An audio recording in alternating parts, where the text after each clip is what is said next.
Today we're going to talk about plaquing orchids, where you're putting them on pieces of wood. The same type of general things are good for baskets as well, and I'll show you along the lines a little bit about baskets, but we'll concentrate primarily on the plaques. In case you haven't seen things on plaques, this is the way the orchids grow on a plaque. Phalaenopsis will actually grow down. Bulbophyllums and everything else will grow up. So the plaques can be made of almost anything. The most popular plaques are made of cork. I like to use wood because I'm an amateur wooden carver and make furniture out of wood, so I always have a little extra. I prefer using oaks and cedars. If you happen to have any citrus trees also make very good plaques. You don't even need to have wood. In the Orient right now they're using perforated plastic or plastic mesh in order to grow their orchids on plaques. And one of the reasons for that is this is relatively inexpensive. It's recycled materials, and when they bring them through customs doesn't have any worrying about plastic where they do on organic materials like wood. So why should we grow orchids on plaques? Well, if you know anything about orchids, most of the orchids that we grow are epiphytic. Epiphytic means they grow in the air. And so this is the natural way that these orchids would be found if you walk out into the jungles of Florida or Africa, South America, or Asia. In the wild, they grow on the side of a tree or on top of the branches of a tree. And this is the natural way. The roots are spreading out around the trees to grab onto the trees so they don't fall out, and grab onto the bark where it's nice and moist. And again, the duplication of that is fairly easy to see. Here's one, and the roots are everywhere. And they are reaching out to grab onto things. They don't have to have any bark materials around them. This is the natural way to do this. If you ever have a orchid that you're having difficulty growing, always my recommendation is to try to plaque it. Because again, we're trying to guess what size pot it likes, what size media it likes, how much water it likes. Why don't we turn it back to the normal or the original state that it would be found in the wild? I've found so many times that the orchids are much happier on plaques than they are in the pots. Also, you will find some orchids that are darn near impossible to put in a pot. We can do a close-up of this one, maybe, and you'll see that there are no leaves on this orchid. This orchid is like the ghost orchid down in Florida. There are no leaves. How are you going to pot that? The way to do it is to grow it plaque. Now, one of the things about my greenhouse is everybody knows Phalaenopsis are so easy.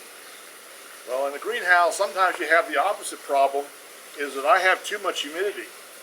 And all my Phalaenopsis get crown rot. So when I plaque my Phalaenopsis, I plaque it, and the crowns now are facing down and will never get crown rot because the air moves it out, all the moisture comes out. So this is what really got me started on the craze on plaqued orchids was Phalaenopsis. So easy for most people to grow, I couldn't grow them because of the crown rot. Of course, my wife's second favorite orchid is Phalaenopsis, so I had to learn to grow them.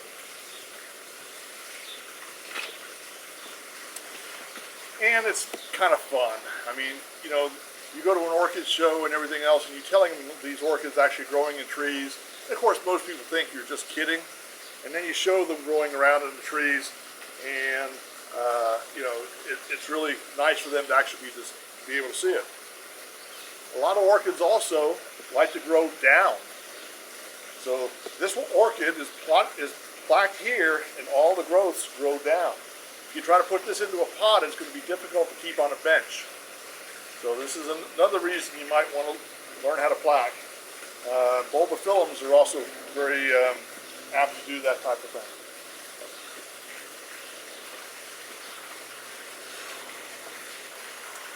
What are the best materials to use? Well, the best material to use is what's cheap and inexpensive and looks pretty. So think about the next time you're at the lake and it's lunchtime and you've just had your lunch and you're sitting by the side of the lake there and there's all that driftwood on the side there. Find some pretty ones and pick it up. They're inexpensive. You can find some really nice things. If you have a wood shop like me, all the odds and ends get cut off, and they're free now at this point, and you can find all sorts of interesting things. When you're out cleaning up your yard, sometimes you end up with little pieces of material that are left over in the corner of your yard. These can be turned into plaques. Sometimes I do go out and cut down the cedar trees because I like them so much. You can get pretty ones with the bark on one side and nice red colors on the other side. You also get the cedars, if you cut them the other direction, in nice round shapes. Cork is the one that has historically been used for many, many years. Cork is actually a member of the oak family. The orchids really do like the oak family. The only thing I don't like about them is that they tend to break. And other than that, they're very attractive and things like that. I guess it's easier to tell you what not to use. Again, the Asians are using plastic. What I want to warn you against is do not use walnut. Under no circumstances, I don't care how old the walnut is, it has materials that are very detrimental to almost all plants. And if you're going out into the wood shop, stay away from pine, spruce, and fir that's new. And by new, I mean hasn't been out in the weather. When they cut these trees down, there's a lot of resins on the inside of the trees, and those resins have a tendency to inhibit the roots from attaching very well. The roots will actually grow away from the resins. Now, after it's been outside in the yard for a year, those resins have evaporated off, and you can use them at that point. So if you're getting something from the lake, it happens to be an old pine burrow, you're still fine.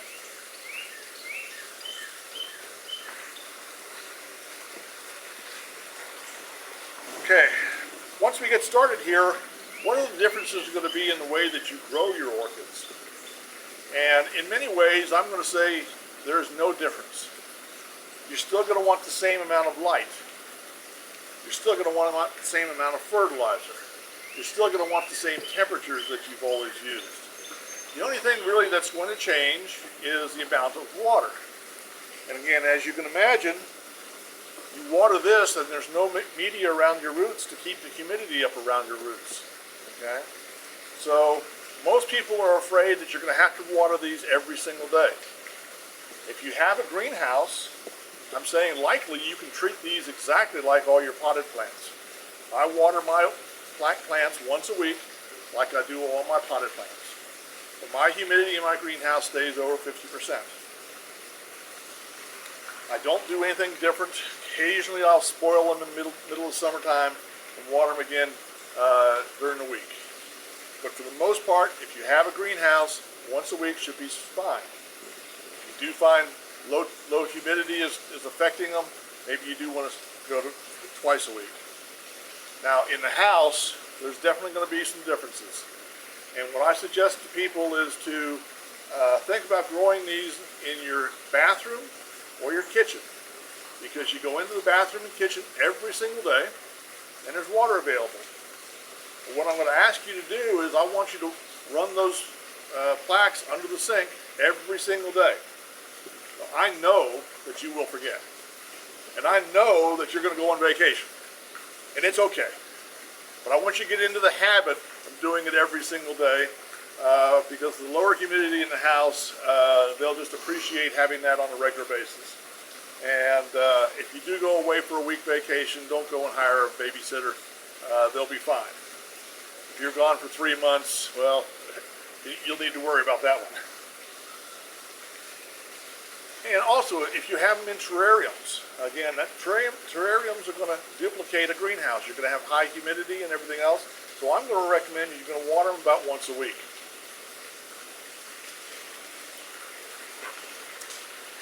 All right, now next we're going to get into a little bit more hands-on, and this is very easy to see when you're right next to me, but with this COVID right now, we're going to try to do it on the camera and maybe arrange at some point later on in the year to get more hands-on. So what you're going to need is the usual materials. You're going to want label, pencil for the name tags. You're going to want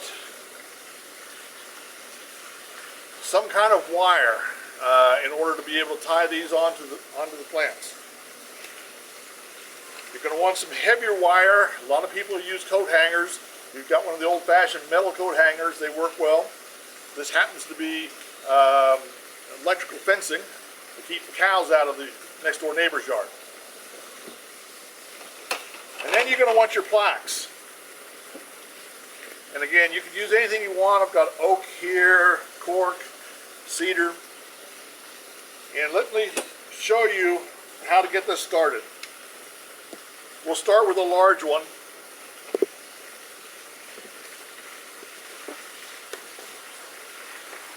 This is just a common drill. It's got about a 3/16 bit in it.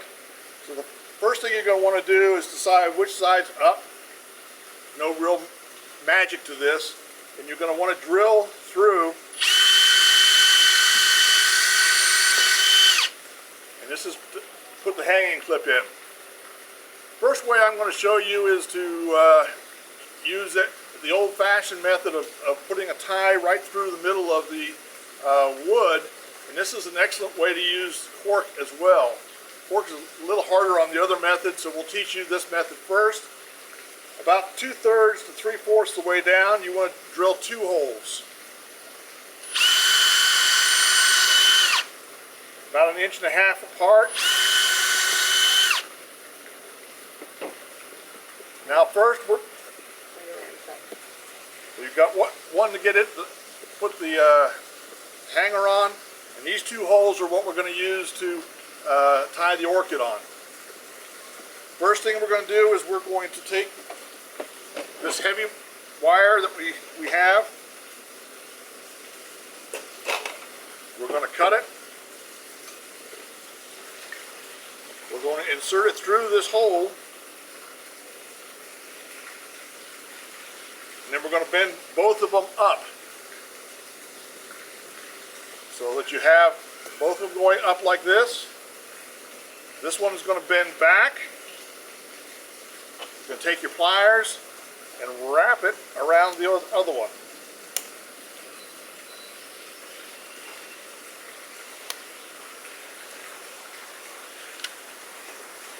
This back one we're going to go straight up, and we're going to bend the other one to the back. So what you end up doing is you lock it here, and now you've made a place to hang. If you want to make a boat, okay, a boat is the same type of thing, except when you hang it up, it's going to be this way. This back one, instead of going straight up, you'd go this way and hook it this way, so that it hooks this. We'll make a boat next. So now we've got a hook and place for the orchid. Let me get some wire ready to go here.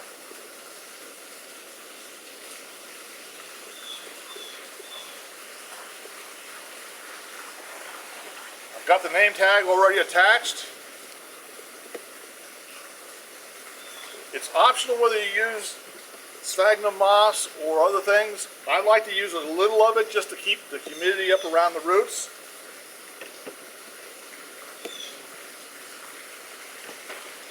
So I'm going to put a little on here, put the orchid here. Now this wire, I'm going to go back through those holes.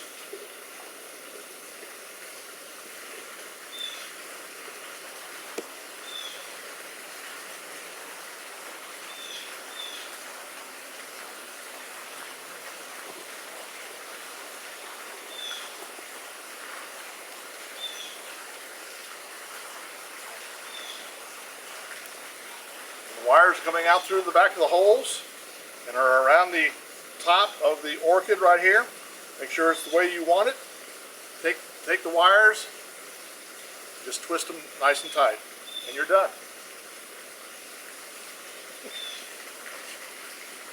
It's got buds already. Yeah, it's got buds already.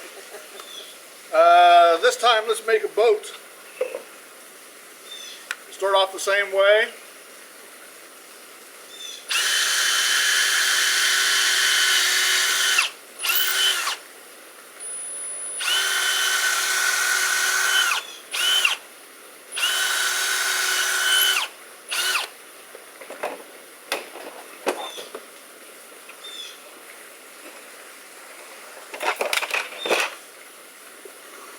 Same type of thing, we're going to feed this in through here.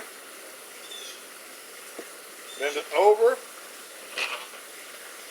You're going to lock it. Now, instead of going up and twisting it this direction, we're going to turn this way. Turn it this way. Now what you've done is we've started a boat.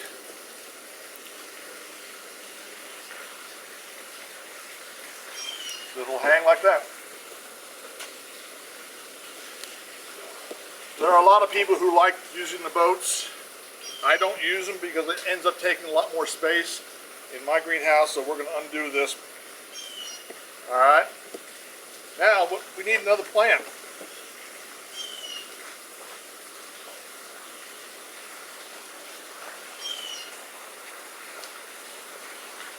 Here's one.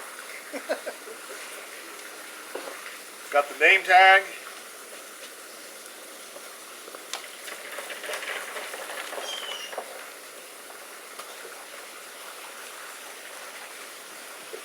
And again, we're going to get the wire. This time I'm not going to use the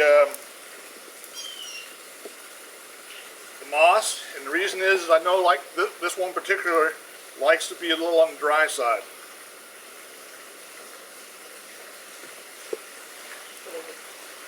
This is a Cattleya. It's Marvelous by Lisa Taylor Gaulis. It's one of my hybrids.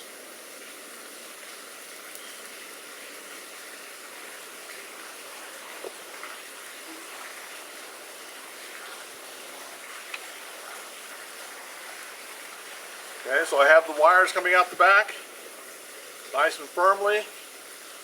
Twist them. Name tag in. And we're done. That's the way that'll work really well on cork and for most orchids. I'll show you another way that's just as easy. It typically is easier on longer pieces of material. And in this particular case, we're going to take, this is Cattleya clandii. And we're going to take it out of his pot.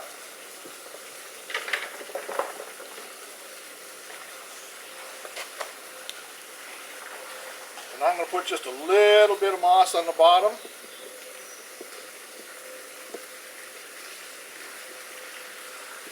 And I'm going to aim this one up because I know it likes to climb. We're going to get a longer piece of wire this time.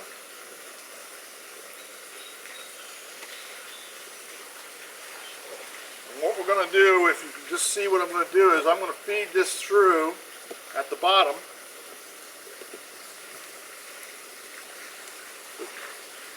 The end going underneath here, and I'm going to hold it.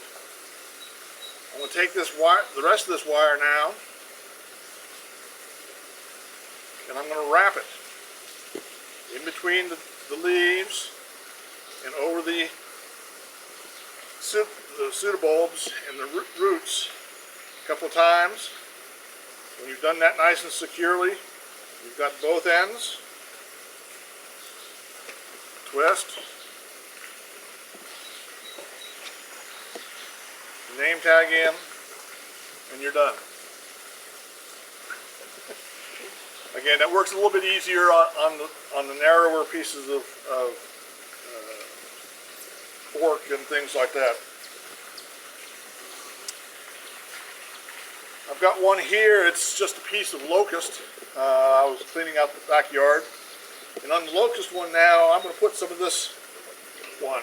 You can tell that this one hates to grow on a mount. There's your piece of cork, and this is, you know, really happy. This is Platystakia Stellinarinca. So we're just going to grab a piece off the back here.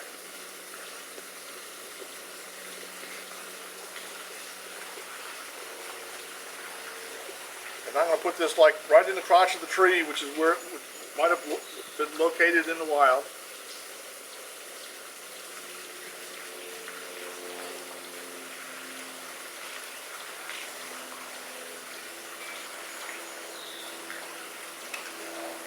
We're going to do the same type of thing. We're just going to wrap it so that it stays in one spot until it gets well established.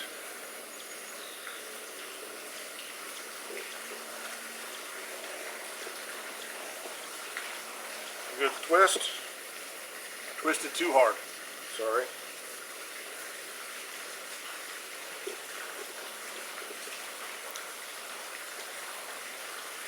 Good twist, and we're done.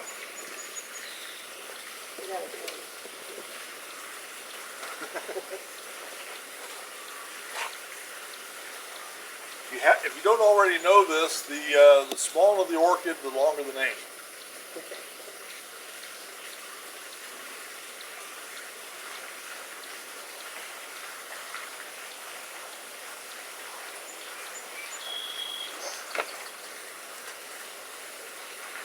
Put this on the back.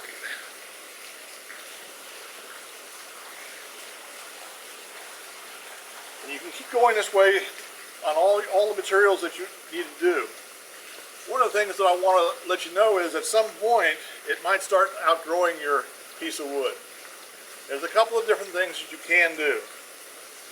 And here's one. Here's the wood. This plant's got bloom spikes here, but really hasn't decided to stay on this piece of wood. Two options. I can get this bigger piece of wood and just tie this one right to it. And just let it keep on going. Or I can break this piece off, put this on an appropriate sized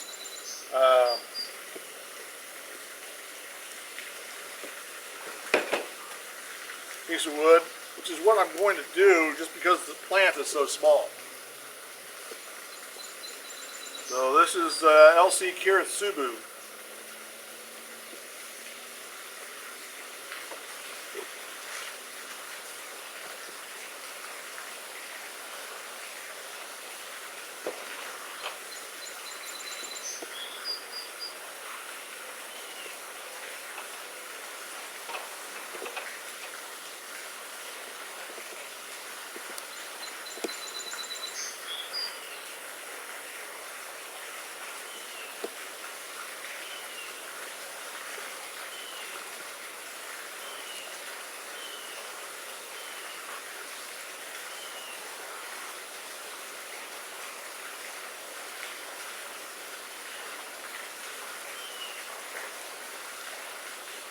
There we go. This one's not real tight yet. I'll put another piece on in a minute. So you get the idea is that all you're trying to do is just like you do when you're potting. You want them on there firmly, so as the roots come out, they can grab hold of the new material and hold on. Again, the orchid roots are not taking anything from the plaque. It's only using that to hold on to. So any of these methods or anything similar to that is all you need to do. It's more fun when it's just hands-on, so we'll have to do this with hands-on follow-up sometime. You have a question? So you just basically will put those wherever they normally would require, as far as Right. their lighting, and that you obviously need some place that you can water without messing up your home or your growing space. Yeah. Some method. Yeah. There's all sorts of different methods. There are people who go through and spray them. That's really good. what I think is a really cute and true story is I sold 3 to a little old lady up in Indianapolis, Indiana, and I told her about putting it in the kitchen and the bathroom. And so the next year I came back, and I really hadn't remembered her, but kind of remembered her. She came up there and gave me a big old hug and said, "Oh, those orchids are doing so good. I'm following your instructions and they're doing wonderful." So we got to talking about it. And she does it in her bathroom, and she's got the big skylights on top of the thing. She has them hanging right next to her shower. She says, "Every evening when I go in and take my shower, I take my orchids in there with me, and they get steam and water and everything else, and I hang them back up when I come out of the shower, and I do that every single day, and they're happy." So that would be the ideal situation. Right. And she's got 3 orchids. So real quick, I'll talk about baskets. There's not a whole lot of difference in the baskets. As you can tell, this orchid is kind of happy. Yeah. All right. I originally put this in the basket, and it sought its way out of the basket and is much happier now. The advantage of the baskets is you can put material in here, which again helps the humidity stay in and around that material a little bit longer. So it's another option for you. You'll see a lot of Vanda baskets available. I take my Vandas out of the baskets and put them into a pot, and then put my Cattleyas into the baskets. Again, you can make baskets right there in your own wood shop. This is one that I made. Make them any size that you wish. A few of you, if you go back into the old books and everything else, you'll see that people used to recommend osmunda and tree fern plaques. Unfortunately, they're very difficult to farm sustainably. So if you do find them, they're usually very expensive. However, if you can, and they are farmed sustainably, try to get a hold of them. They make excellent plaques, particularly osmunda, and they're both the supports of a fern-like plant, and they're real airy and things like that. Great for orchid roots. When you gave this talk before, you stapled the orchid onto the plaque? Yeah, there's another way to do these, and my wife has told me I'm not allowed to tell it anymore, but this is not the way that I do it. I get one of the little staple guns, and I take the plant, put the plant on the piece of wood like this, take a stapler and staple 3 or 4 times. In a year, those staples have rotted away or rusted away. There's no sign of them whatsoever, and it's quick and easy. But my wife thinks it's cruel. If you can get over the cruelness, it's a very effective way to do it. Very inexpensive, and but I'm not allowed to tell you anymore. So the cast that you broke will do okay, just having, even though it's blooming? Oh yeah. Buds on it, so you don't feel bad about that. And if it doesn't bloom this time, it'll bloom twice next time. Okay. Yeah, if you have a druthers on this, I would rather do this in the springtime as the new roots are starting to come out. And most of you have been told that. Same thing as when you're doing your repotting of your orchids. I've got about 3,000 orchids. They get repotted when they get a chance, and not all the time when you're supposed to. I noticed you weren't too particular about taking all the media off before you hung it up. It'll fall off or it'll stay right there on the roots. Okay. All right. Yeah, and for you that don't know me, my media is ground up tires. And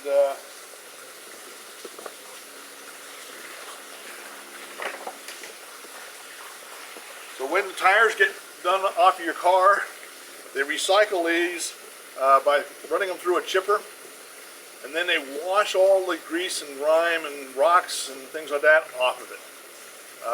Then they run it through a metal detector, make sure there's no metal in these. And so this pieces of bark or material that you see on here is essentially 100% inert. It'll take 200 years for this to break down. I'm not going to be worrying about it at that point. So if one or two pieces happens to stay on the tree, on the roots, it doesn't bother me at all. I've noticed that rubber comes in more shredded form. Is that okay for like Oncidiums? Yeah, I think as long as it's a playground grade, it's just like having the different grades of fir bark and things like that. Since I grow 80% of everything is a Cattleya or a Cattleya family, I stay with the chunks. But the shredded would probably be good for seedlings and things like that. But my Cattleya seedlings go straight into the large chunks as well.